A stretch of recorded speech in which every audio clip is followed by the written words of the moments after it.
Welcome to Myopia Mornings.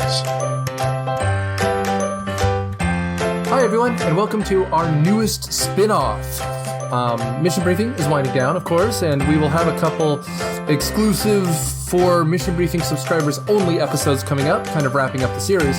But for now, we're pretty much done.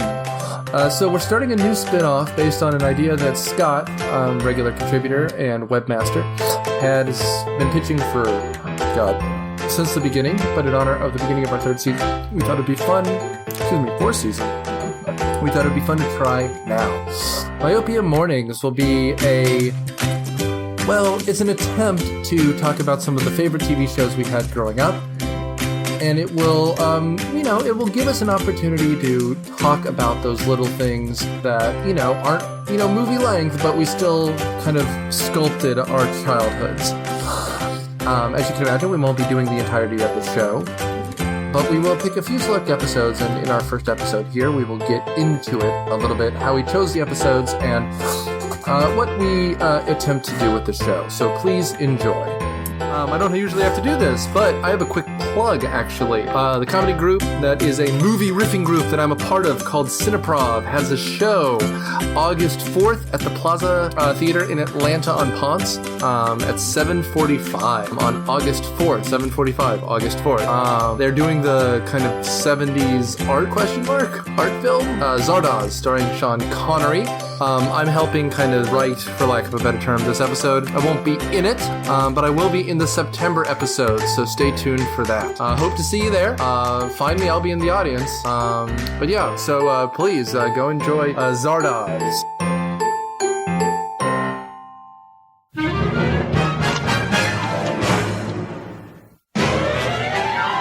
It's time for Animaniacs, and we're zany to the max. So just sit back and relax. The Avengers Assemble podcast from White Rocket Entertainment.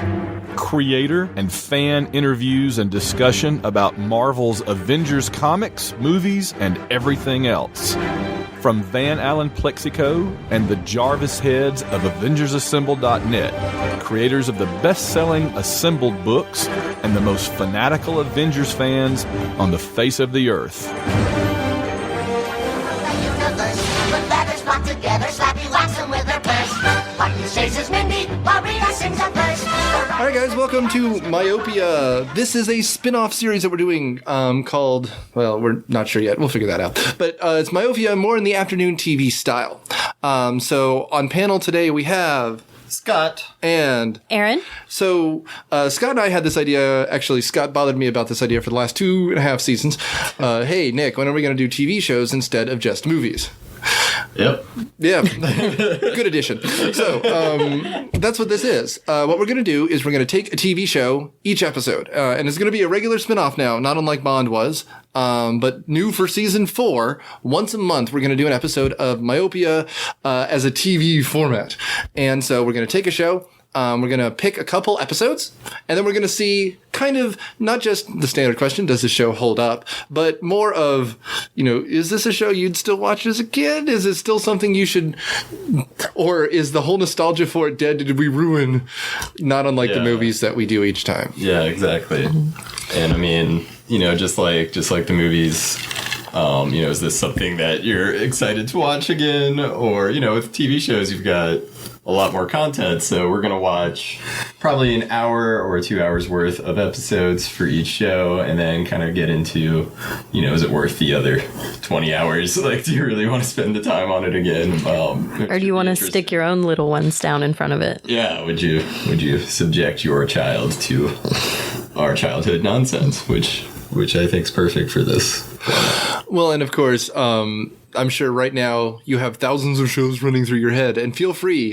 join the Facebook group, email us at myopiapodcast@gmail.com, visit the website and let us know, because we have our first handful. But everything, every time I look back through IMDb, I discover another Frank Welker show that I watched way too much of, like A Pup Named Scooby-Doo, 9 versions of Power Rangers, or what have you. And that's just our small early 30-something corner of it. I'm sure that there's something that I was a year too old to watch and missed completely that you guys watched all of, or a year too young. And so that's what this is for. But with that in mind, I think our first episode will intrigue most of you because it's something that I guess Steven Spielberg, who comes up 30 times in this, desperately wanted to find the magic of yet again. And so we're starting with Animaniacs. Okay, so the way that we did this, and we will do every episode, is we're going to pick a few. I picked 2 episodes, Scott and Aaron picked 2 episodes, and then we had each other watch them. And I took notes for once because, well, frankly, Animaniacs is hard because it's kind of a ensemble. Yeah, it's 4 episodes, but what, 12, maybe 10 segments, like 10 mini episodes that we watched. And a musical number. Yeah, and little asides, and so it's a lot of content for 80 minutes. So well, and I took notes as well. Look at that. We prepared. I think before we get, I think the first episode that we got to was yours, which was, I think, episode 2. We should kind of talk about this as a show. The ensemble as a show. So what do you remember? We can start with Aaron.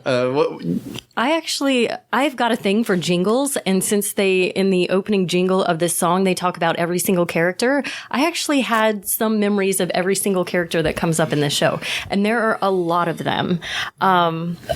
I'll spare you me singing the jingle, but if you go back and revisit it, every single character that's a mainstay gets mentioned. So when it came time to choose episodes of Animaniacs, I was like, ooh, we've got to choose one with Chicken Boo. I want to see that one. And I remembered specifically, like, let's do the episode with General Beauregard, which is astonishing to me because this show was what, like 1992, 1993? 93. So I was very much a child when I was watching this show, but very specific episodes stood out to me. I was also big into musicals.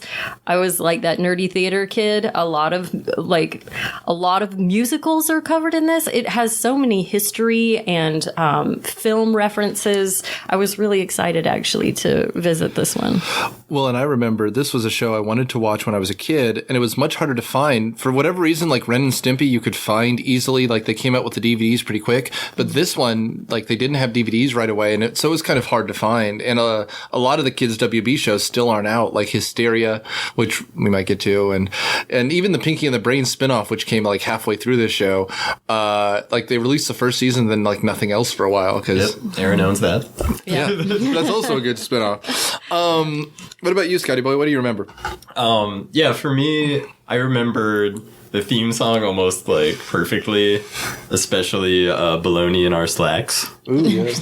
By far my favorite line, and the "Nations of the World" song, which is in episode 2. It's the opener, and it's why we picked it because it's like the first thing that comes to mind whenever I think of this show is "Nations of the World," Yakko's World, as they call it. And it's still amazing. It's like the Mexican hat dance song, and he does all the nations that were recognized to exist in 1993, plus a couple of little throw-ins. And like, it's what, a minute and a half? Yeah. And it's amazing. And I don't even know how they animated that. Like, it's crazy. I mean, he touches every single nation, and he's dancing around. And I remember that so clearly. And I have a terrible memory. So, I mean, if there's anyone with myopia, it is me. I remember loving Animaniacs, and all I remember is Nations of the World. Well, I mean, to wit, General Beauregard is just as short. Like, yeah. Chicken Boo is like a minute long. Yeah. The theme song's almost as long as that whole little segment, which is really weird. I mean, the thing that I remember, because I think it finally ended up on Amazon Prime or something like that 3 years ago, is how many other of these little spin-offs there are. Like, I remembered Pinky and the Brain. I remember the occasional Chicken Boo sketch. But there's, God, one of the ones I chose had those goddamn hippos. I think that was my first. hippos. It was the third note I wrote. It was just fucking hippos. Like, like literally, I wrote down the title and then fucking hippos. I wrote the hip hippos. Yes, Ugh. the hip.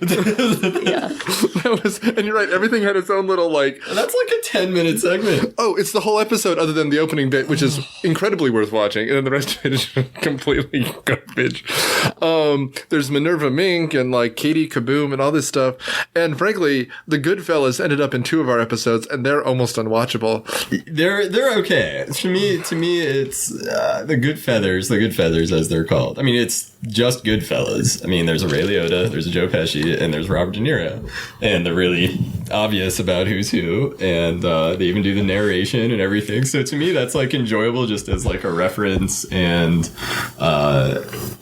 every version of you think I'm funny, I'm a clown, I amuse you. I mean, he's like, I'm a hero, I'm a large sandwich with piles of meat that satisfies your hunger. Like, oh my god, That was unwatchable. And in fact, Robert De Niro's character even goes like, "You've been extra you've been an extra big jerk this I'm episode." really angry this episode. Well, I think that actually brings up the biggest thing about this show that struck me on the rewatch was just how much of it is referencing classic material and how much as a kid I did not get.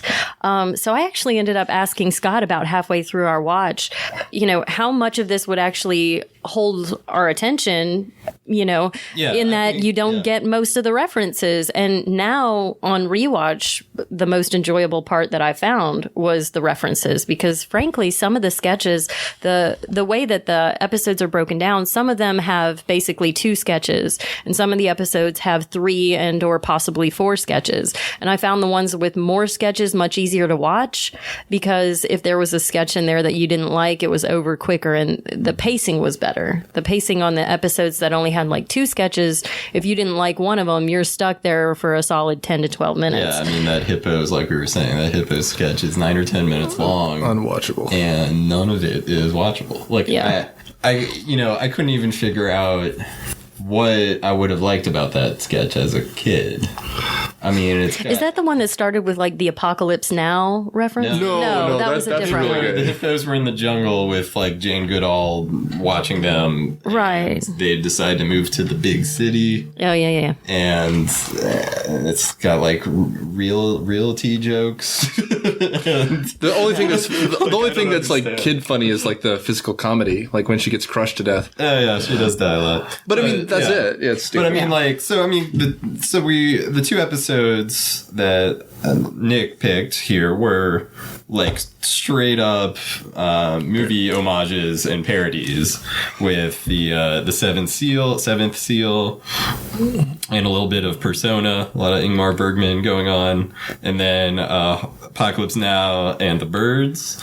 And I mean, as Erin was saying, Erin's sitting here, her 30s, she's studied film, she's been in film production, and she's still turning to me like, what is this reference supposed to be? I'm like, oh, that's Dennis Hopper's LSD'd out crazy photographer character from Apocalypse Now. And she's like, okay, sure. And I'm thinking, when I was 8 or 9 when this came out, I obviously didn't know that they were playing a parody of The Doors at the end throughout that entire episode. And then they run over Jim Morrison. They run over Jim Morrison, or that these were Jerry Lewis references, or that this was all Apocalypse Now with the narration, or what the horror meant when Yakko is just pulling lines straight out of Apocalypse Now. Like, I mean, it's fun to watch now, just in like, that's a good reference. But like, when you're 8 or 9 today, still, like, you don't know what's happening in this episode.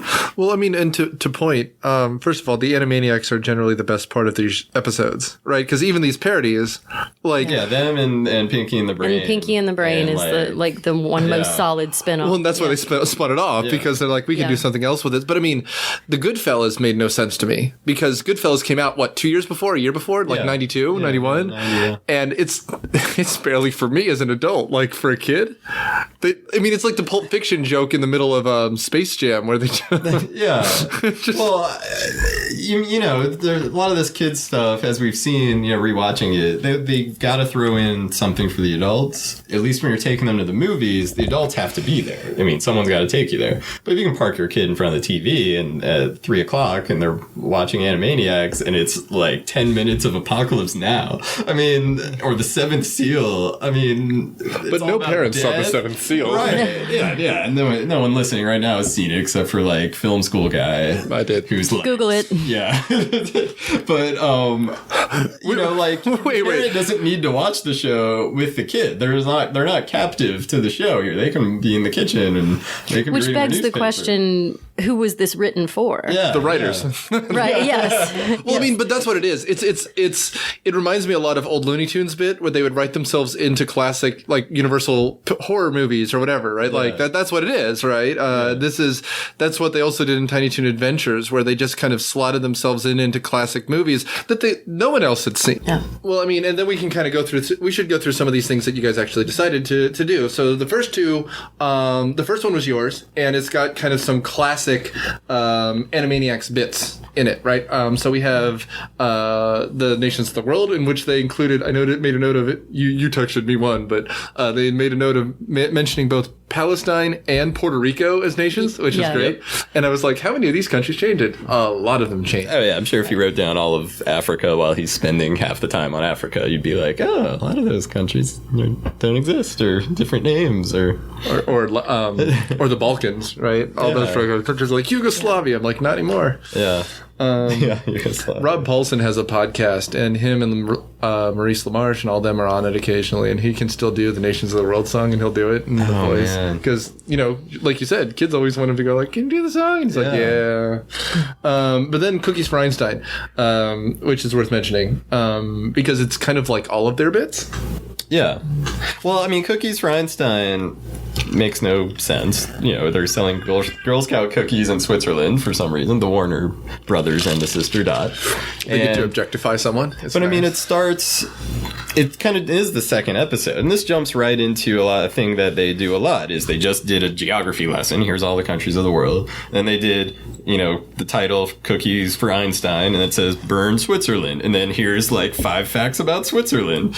You know, they're famous for chocolate and whatnot. And so, they just start you out right off the bat with like, here's some fun facts, here's some things you can learn. Now here's some physical comedy, and we'll inject some bits about Einstein, you know, just a little bit, just so you know, Einstein, E equals MC squared. That's what you as a kid should learn from this. Otherwise, enjoy the slapstick.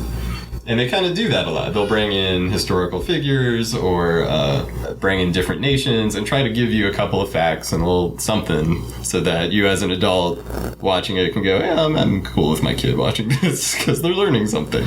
Sort of. Yeah, sort of. They're learning 2 things, which is better than no things. Which is better than no things. Exactly.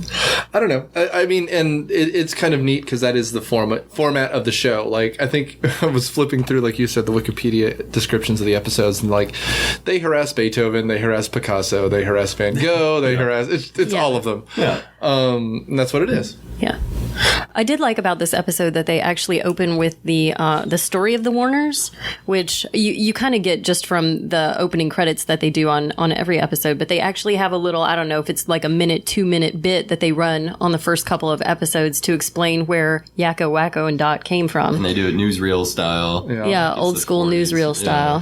Halfway through, there's an episode, if I recall correctly, where it's designed to be like one of those old Friars Club roasts, and you're just having people cut in with like, oh, and Lee Marvin hated Yakko. And then, like, that's all it is. It's just like, they're like old Hollywood people, like, oh, but, you know, Milton Berle hated Yakko. Like, it's just, as I recall, Wacko took out a mallet and crushed him. Like, it's just, but yeah, I do like the old Hollywood references for no reason. Again, it's who's it for? It's for no one, but it's for whatever. Yeah.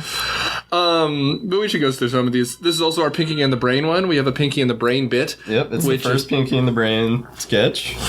They go on Jeopardy. Yeah, it's total nonsense, like they all are. They're like every night they're trying to take over the world with some insane scheme, which I believe this time was some kind of machine that makes everyone with change in their pocket fall to the ground indefinitely. Which dated this immediately because I don't have change in my pocket. That's exactly what I thought. I was like, where is my change?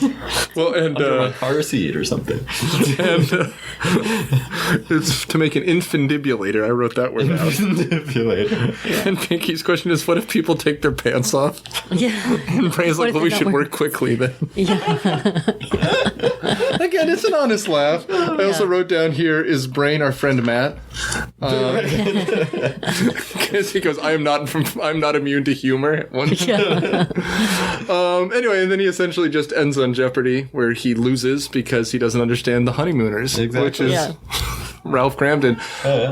Again, an old Hollywood bit that no one would get. The only other note I wrote down on this, which is that one of the other contestants is Ron Howard, because it's Spielberg making fun of him. But it's the bald guy. It's the guy with the red hair, the ring of red hair, and the big goofy teeth, and his name is Ron, which is great. Dang, there you go, right over. No, I got everything. I wrote down a whole bunch of these. Well, then of course this starts the. This will actually be a theme just in the ones we watched, which is Pinky's voice. I mean, not Pinky. Brain's voice is Orson Welles, like a fake Orson Welles accent voice, whatever. And through the episodes we watched, it's just like constantly referencing Hollywood directors, whether it's Spielberg, I think produced the thing, and Hitchcock, and we'll see later, and then Jerry Lewis and Francis Coppola and stuff like that. I mean, they try to create the Warners as they were an actual acting troupe in the Warner Brothers studio system that failed, and so they kind of bring in these other characters as if they're all actually in the studio system, and I think that's kind of, that opens them to have all these fun references and things like that. But there is a lot of again, a kid would never know that's Orson Welles' voice or well, I mean, and they do a lot of Looney Tunes bits too, because Yakko is supposed to be Marx, right? And Groucho, and I mean, Wacko is Ringo, and oh god, what's her name? Dot is supposed to be kind of a little bit Lucille Ball, but also that the sketch group Something in Burns, and I forget what it is. There's so much to talk about. And revisiting it's easy to jump around. Well, right. I mean, as opposed to say something like Are You Afraid of the Dark, where it's just one 45-minute episode. Right. Because this one will have, like you said, 12 shorts. Yeah, we watch 10, 12 shorts, and they overlap a lot. These three are about directors. These are about movie parodies. And then there was a war movie one. Yeah, they connect, and so it requires a lot of jumping around. Anyway, the episode ended with the Wheel of Morality, which is a joke they get to a lot. Yes. Yeah. And it's one I remembered, and I didn't realize it wasn't in every episode, but it was kind of funny.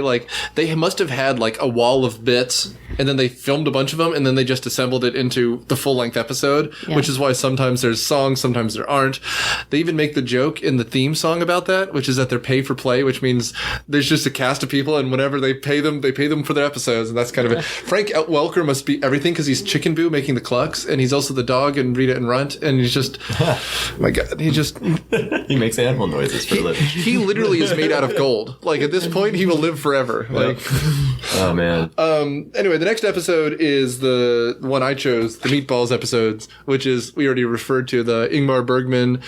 Anyway, so that was, the next one was my choice, Meatballs or Consequences, which is literally, they play death after a Swedish meatball competition. And this is your joke, too, because you're they're teaching us about Sweden. Yeah. Right? Yeah. And they come up, everyone talks like the Swedish chef.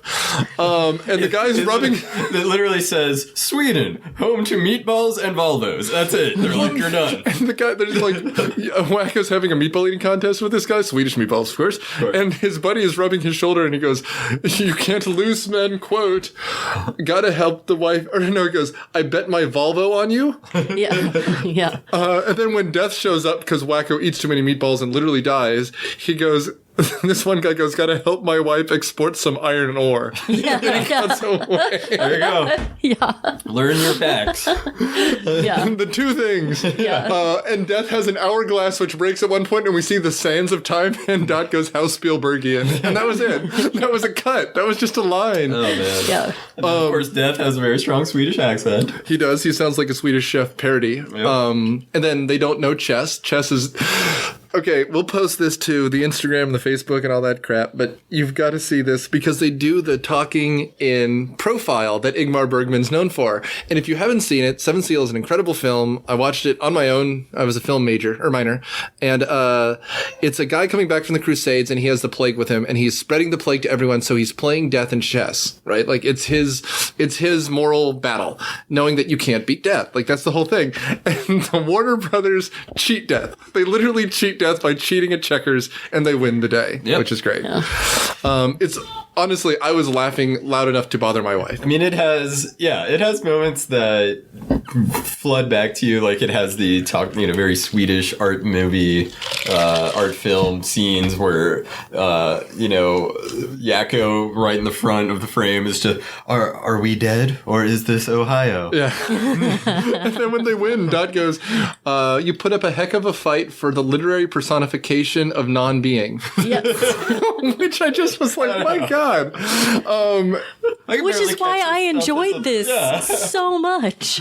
Well, it's why it stuck out to me. I was like, was there a Seventh Seal parody in a kid's cartoon in 93 when you couldn't get, like, because the thing is, nowadays, I could pull it up on YouTube and be like, this is what it is. In 93, like, there's not even Criterion streaming. Like, who in America had that movie? I don't know if it was on Laserdisc at that time. Right, like, it's just, it's amazing. And then, like, at the end, the whole thing is the Death tricks them so they all die, and they're like, we love you, Death, and like, we'll be together forever. Can we call you Dadu? And I've decided to make my daughter call me Dadu. Dadu. And of course, they bother Death so much that Death runs away and leaves them alone. Yeah, in a very Looney Tunes kind of cut and scream and run off. Oh, yeah. And then this one is when we get just awful. Well, we get Dot's Poetry Corner for about 30 seconds. Which was fun. Which is her reading nursery rhymes as though she's a slam poet. Yeah. Yeah. This is Andrew Dice Clay for girls, right? Because that's what he would do too, right? Yeah. Again, 92, like, you've got to think, like, he filled Madison Square. Who's this for? Yeah. Like, well, the bit is for kids. The actual joke is for adults. Because, again, this is him doing, like, Little Miss Muffet sat on a toffin. Hey! Like, he filled Madison Square with that bullshit. Adjusting his necktie. Yeah. Rodney. That's Rodney. Dice Clay had the leather jacket, though. Yeah, and the fingerless gloves. Yeah, what an asshole. Anyway. But this is the moving experiments. This is the hippos. The only thing I wrote down is this is Flintstones bullshit, and then I stopped writing because this pissed me off. Yeah, avoid that one. The only one I said, the only joke that I use a lot is calling it the Banana Republican store, and which is just, again, yuppie bullshit. Yeah. The next episode we did was mine, which was the Hearts of Twilight, which is the parody of Hearts of Darkness, where a director has gone out of control. This is actually more based on an incredible documentary about him making Apocalypse Now. Yeah, which mirrors the story of Apocalypse Now pretty good.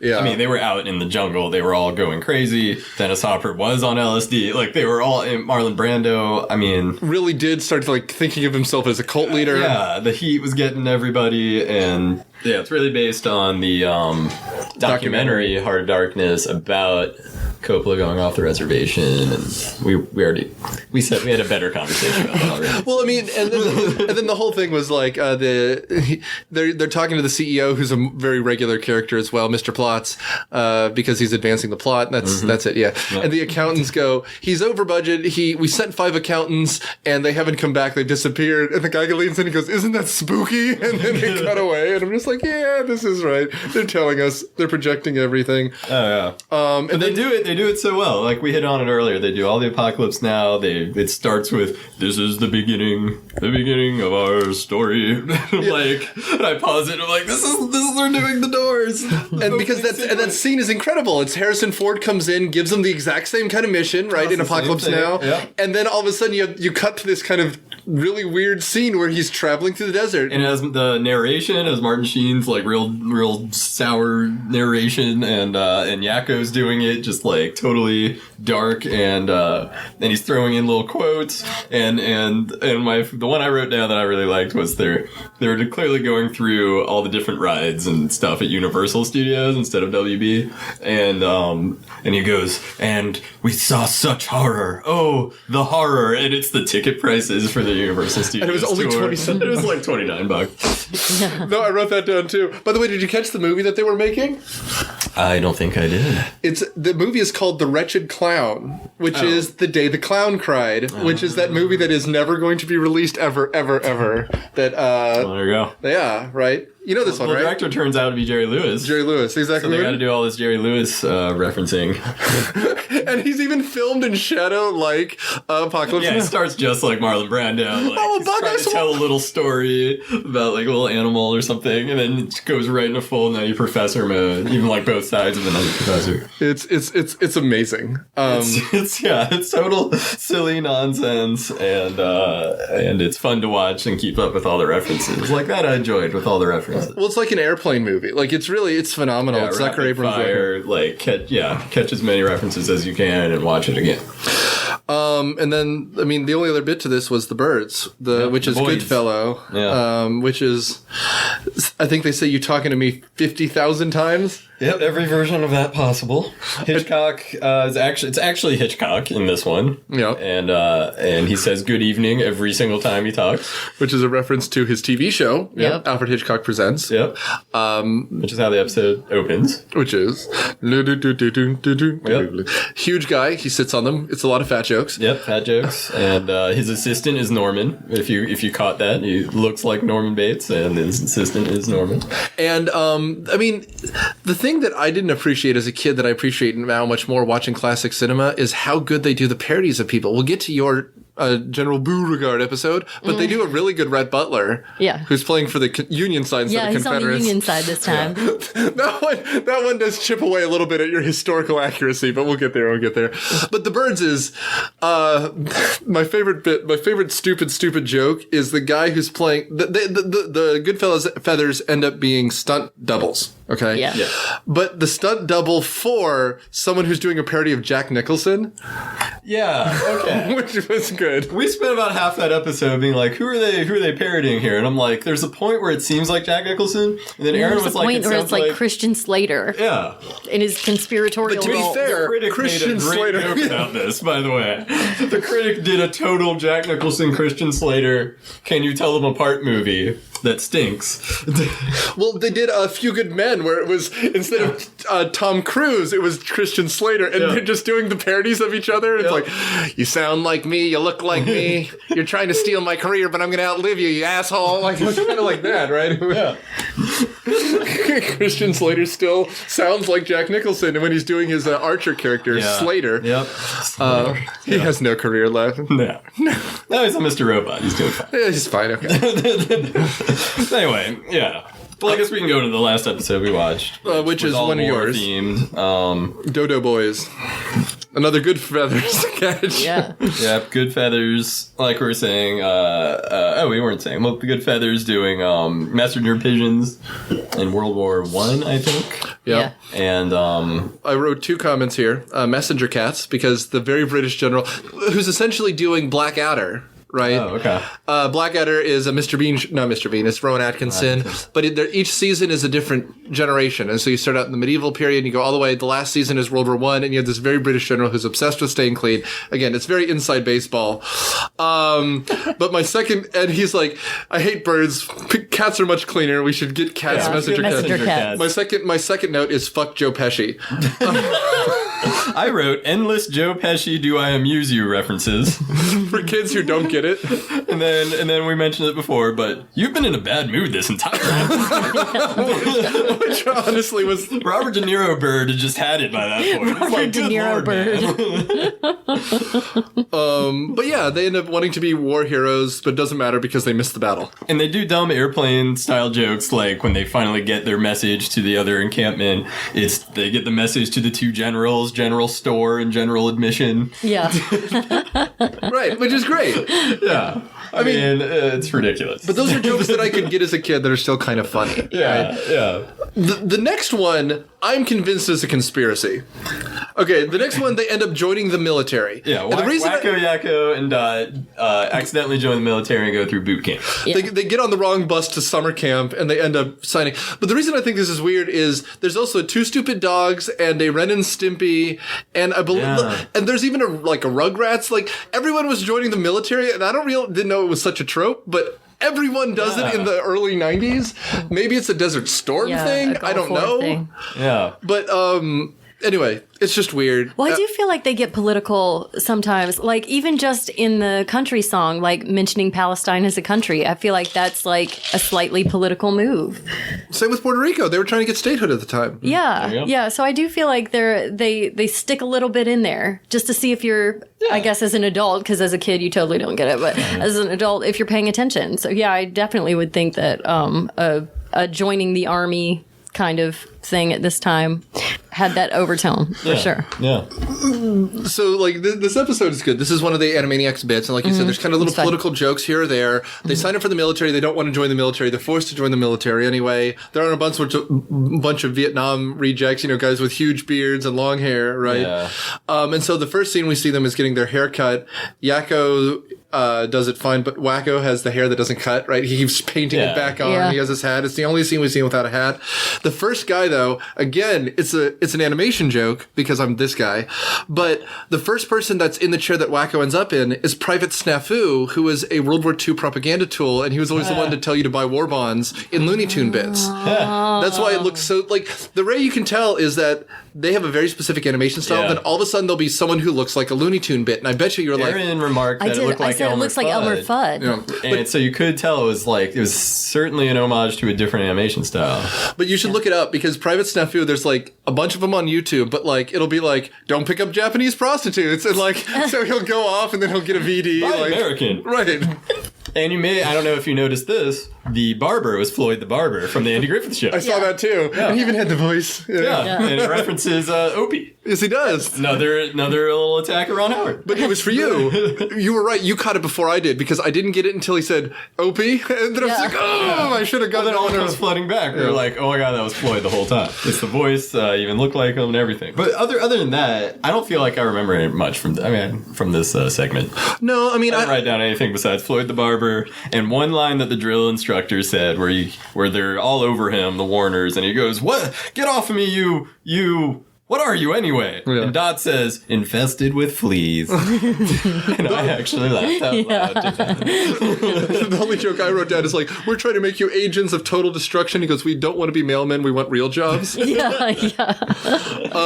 But at the very end, they get thrown out of a plane, which also happens with Ren and Stimpy. They become tank paratroopers. There you go. We should watch that episode where we do Ren and Stimpy inevitably. But but at the end, halfway down, the colonel, the drill sergeant, doesn't have a parachute because they washed it because it was dirty. But Wacko has one built in, and then Yakko looks directly to camera and goes, "Don't worry, kids, it's almost over." Yeah. Which is something they did a lot. They reference the audience all the time. That's my introduction to meta humor as a kid. Yeah. It's very Bugs Bunny. I mean, Yakko is very Bugs Bunny. He does Bugs Bunny logic in the Einstein episode, reversing it, like, get out of my house. Well, this is your house. You get out of this house. Yes, and Einstein's like, well, all right then. And, he's definitely that Groucho. I mean, that's And I Bugs love Bunny's those. I modeled love after is those nods back to the Looney Tunes, because Looney Tunes were also Warner Brothers, were they not? Yes. Yeah. So Looney Tunes were also Warner Brothers, and I loved those nods back to where they came from and people who honestly probably influenced them. Mm-hmm. Well, and at this point, it's very self-referential. I mean, back to episode 4 of the podcast, Daffy has the Warner Brothers logo on his butt, and he kisses his ass because he's kissing Warner Brothers' ass the whole time. But this leads us to the reason you chose this episode, which is General Beauregard. Yeah. And I don't know why this one stuck out in my head, but it always stuck out to me that there's this chicken that goes around and doesn't speak and is so obviously a chicken with a wig on, and no one except there's always one guy.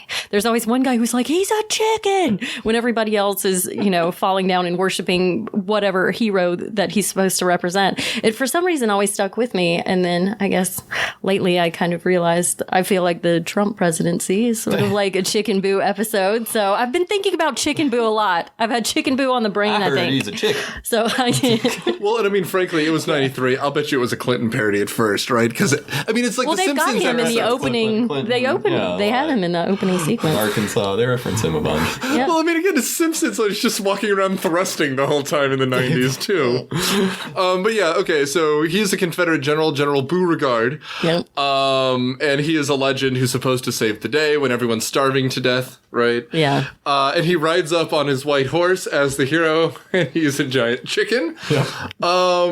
He's a chicken! And of course they're like, how dare you call our general a chicken? But apparently he beat General Braddock at Shiloh. Beauregard was there, but he lost at Shiloh to Grant. And then he beat Sherman in Atlanta, which, as someone who lives in Atlanta, no one beat Sherman in Atlanta. He did just fine. And then finally they're waiting for the Battle of Appomattox. There is no Battle of Appomattox. That's just where everyone surrendered. And like we said already, Red Butler was on the wrong side. Yeah. Although the only thing I could think of was, I don't know if this was Confederate pride in 93, but the idea that everyone was worshiping a giant chicken is kind of a much better joke than anything Trevor Noah's come up with. Colbert's being investigated by the FCC. I get to make jokes. This is all nonsense. This is literally 100% nonsense. I did like it was implied that we lost the war because we were following a giant chicken. I do. Yeah. I mean, again, I love it. We lost the war. I wasn't even here yet. My family is part Mexican, part German, and half Belgian, so I wasn't even American back then. Yeah, my line wasn't here either, so. Yeah. Look at him. He's too swarthy. He's so swarthy. He's European. But yeah, so that's our Animaniacs foursome. What do you guys think? I mean, we kind of touched on a lot of stuff, like, for me, enjoying a lot of the film references and, like, little weirdo fun facts. Here's all you need to know about Sweden: meatballs and all of it. Meatballs and iron ore. It's like, here's enough to get you through, like, so if you hear Sweden, you kind of get some references. But, like, there's a lot of segments that don't work and characters that are purely for kids. And we didn't get to watch a lot of the different characters in these episodes, like Slappy or thank God, any of the dogs they have in the two different groups, and like, Katie Kaboom and stuff like that. They kept adding characters, and for me, it's really like Pinky and the Brain and the Warners, and Chicken Boo is hilarious. It's like 90 seconds of just total nonsense. Like, how did this chicken get this far in a human? It reminds me of it reminds me of that short where it's like the Ned Flanders show for like 2 seconds. That's what it is. It's the theme song, a single joke. That's the same joke each time, and then we're out. Yes, everybody exactly. loves Ned Flanders. Yeah, it's except not me. But yeah, Chicken Boo I think is really funny. So I mean, the stuff I remember is like the Warners and weird references, and I still enjoy that. I probably enjoy it more now as an adult because I can actually, get an Apocalypse Now, Doors, Dennis Hopper reference than I definitely wouldn't when I was 8. So I think it's still suitable for kids because it aims at kids, gives adults something, and gives kids a little fun facts or gives them something to ask about, like who's Einstein, or, I would be happy to dive back in and watch a few more or watch specific segments like Chicken Boo or Pinky and the Brain or whatever. And I would show it to children still. I mean, it's not like violent or wasn't embarrassed watching it, obscene or anything. Yeah. Go ahead, Aaron. What about you? Basically, everything that Scott said. I really enjoyed getting all the references. It was actually fun. It was kind of like a game. They do make it pretty obvious when they're making some sort of reference, and I won't say that we didn't hit Google several times to kind of try to figure out what they were referencing. But that was fun. It was very much like a game. So I'd go back to it for that. We actually even looked up a couple additional Chicken Boo episodes just to check it out and how ridiculous it was. Also, like Scott said, I do think that there are certain segments that for adults are just painful to go through.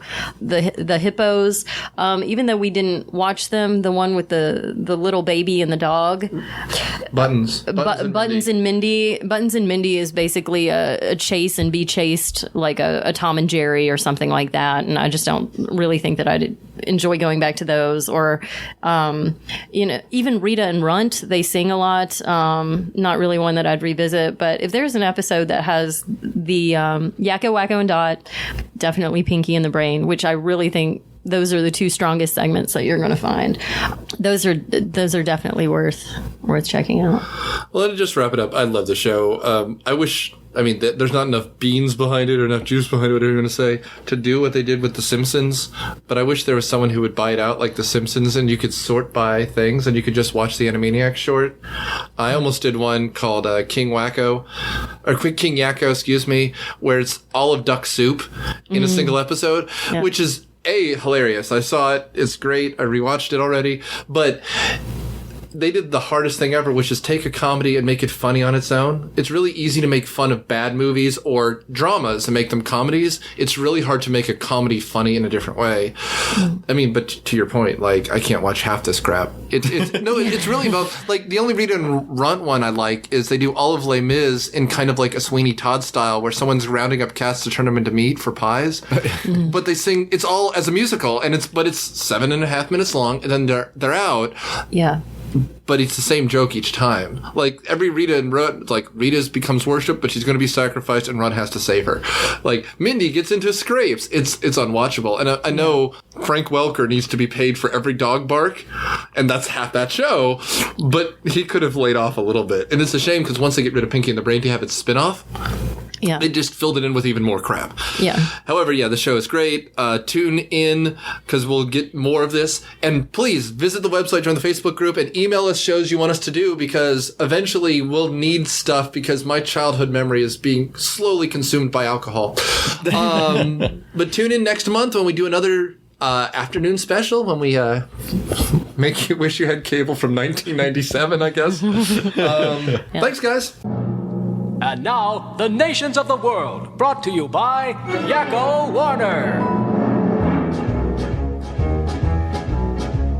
United States, Canada, Mexico, Panama, Haiti, Jamaica, Peru, Republic, Dominican, Cuba, Caribbean, Guinea. Myopia Mornings is a podcast of DudeLetter.com and a spin-off of Myopia Defend Your Childhood, released by ESO Networks. The hosts are Nick Hoffman, Scott Miller, and Aaron Greer. The theme song comes free from bensounds.com. Interested in communicating with us? Join the Facebook group at Myopia Podcast and DudeLetter.com. Rate and review us on iTunes, Stitcher, or wherever else you get your podcast. Thanks.